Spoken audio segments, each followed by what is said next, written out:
Atate ndra Mwana ndra Mzimu Woyera. Amen. Moni nonse. Tikulandireni pano pa Tiyankhuleni Ambuye. Lero loweruka pa 7 January chaka chimenechi chatsopano cha 2023. Happy New Year. Tili pa programu ya chidzulo ndi Ambuye ndipo lero muli ndine mtumiki wa chichepere Euphrasia Kamwachale kuchokera ku Bangwe Parish, Archdiocese ya Blantyre. Tiyeni tipemphere limodzi. Atate athu muli mmwamba, dzina lanu liyeretsedwe, ufumu wanu udze, kufuna kwanu kuchitidwe monga kumwamba choncho pansi pano. Mutipatse ife lero chakudya chathu cha lero.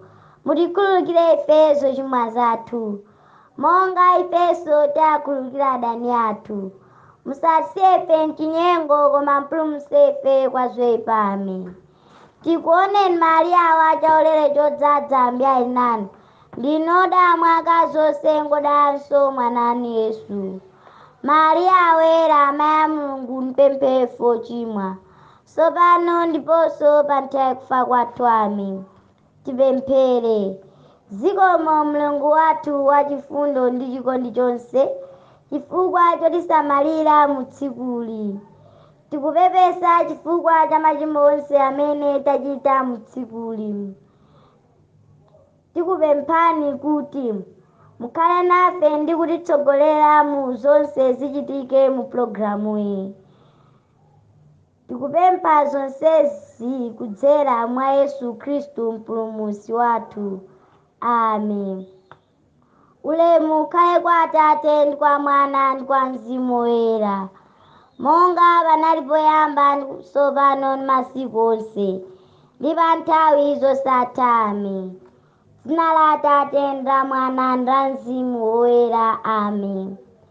Lero pa chidzulo ndi Ambuye tikupitiriza kukambirana za utumiki wa ana polumikizana ndi chaka cha Epifaniya pamutu oti umodzi potumikira. Lero tikuonetsani za mfundo ina imene timalimbikitsidwa ku utumiki wa ana, ndiyo kusonkhetsa ndalama. Mukudziwa abale anga kuti mu umodzi muli mphamvu. Ifenso ana ngati mpingo umodzi timalimbikitsidwa kusonkha ndalama tikakumana kaya pawekha, kuti likakwana lopita ku chechi kukakumana ndi anzathu tikapereke. Ena kufunsa kuti mwana ngati ine ndalama nditenga kuti poti sindimagwira ntchito.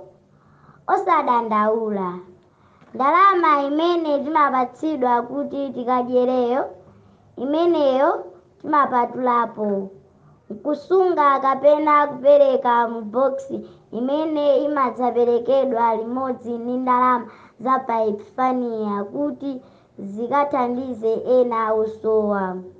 Pakutero tagwira ntchito ya chifundo. Kodi zonsezi ndikunenazi ndikuzitenga kuti? Timaziphunzira tikapita kuchilichonse. Utumiki wa ana. Mwaonatu ana anzanga ubwino mapita ku chechi, timakaphunzirako maudindo tidakali ana. Tikadzakula sitizaziona za chilendo ayi. Mwana Yesu pakudziulula ku dziko lino lapansi anatipatsa anafe mphamvu kuti nafenso pamodzi ndi mpingo titha kuchita zinthu zazikulu kwa ana anzathu ngakhalenso dziko lapansi. Makolo ndi atsogoleri nonse, musatisiye tokha. Tilimbikitseni ndithu. Mpingo ndife tonse. Ana anzanga, tiyeni pa la Mulungu la Epifaniya m'mawali. Mu umodzi wathu othandizidwa ndi makolo tikapereke mowolowamanja. Tiyeni tsopano tipemphere limodzi novena yopempherera chakachi chimenechi cha Epifaniya kudzera mu uneneri wa Maria Pauline Jackson wodala ndi anzathu wa kudedza dayosezi.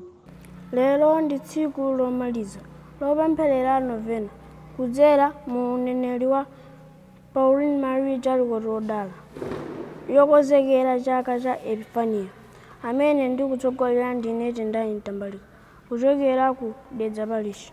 Dzina la Atate ndi la Mwana ndi la Mzimu Woyera.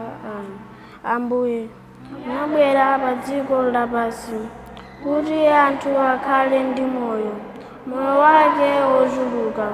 Ntchito iyi imene ili yanu Pauline Maria Jackson wodala anadzipereka kwathunthu, adayambitsa bungwe lofalitsa chikhulupiriro kwa amene samadziwa za moyo umenewu, adayambitsa kolona wa moyo kwa amene samamudziwa ndipo samapemphera. Pauline Maria Jackson wodala mudapereka moyo wanu ntchito yofalitsa ufumu wa Khristu potumikira Mulungu ndi ife kuti atipatse mochuluka. Tipemphe zosowa. Tipempherere kuti lero pamene tikupanga chikondwerero cha Epifaniya, mitima yathu idze ndi chimwemwe ndi kuthokoza Mulungu chifukwa cha chikondi chake. Atate athu, dzina lanu liyeretsedwe, ufumu wanu udze, kufuna kwanu kuchitidwe monga kumwamba choncho pansi pano. Mutipatse ife lero chakudya chathu cha lero. Mutikhululukire ife zochimwa zathu monga ifenso takhululukira adani athu. Musatisiye m'chinyengo, mutipulumutse kwa zoyipa. Tikuoneni Mariya wachisomo chodzaza Ambuye nanu, ndinu odala mwa akazi onse ndipo ngodalanso mwana wanu Yesu. Mariya woyera, amayi a Mulungu, mutipempherere ife ochimwa tsopano ndiponso pa nthawi ya kufa kwathu. Ulemu ukhale kwa Atate ndi kwa Mwana ndi kwa Mzimu Woyera, monga panali poyamba tsopano ndiponso nthawi zosatha. Pauline Jackson wodala mutipempherere ife.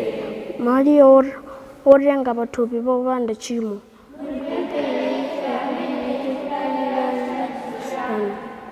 pemphero loti Maria Jackson wodala akhale nawo m'gulu la anthu oyera. Ambuye amene munalamulira Pauline Jackson wodala kuti ayambitse bungwe lofalitsa chikhulupiriro ndi kolona wa moyo komanso kupereka kwathunthu kuthunthu funzani tsitsi utulira wake woyera chizo cha moyo wake chitsogolere Akhristu ochuluka kuti adzipereke ku ntchito yofalitsa uthenga wabwino, kuti amuna ndi akazi nthawi yotulino ndi anthu onse azindikire chikondi chanu chochuluka malire. Yesu Khristu Ambuye anu, amene amakhala ndi inu ndi Mzimu Woyera pa nthawi zosatha. Dzina la Atate ndi la Mwana ndi la Mzimu Woyera. Amen. Zikomo kwambiri nonse chifukwa chomvetsera. Munali ndine Euphrasia Kamwachale. Madzulo abwino. Bye.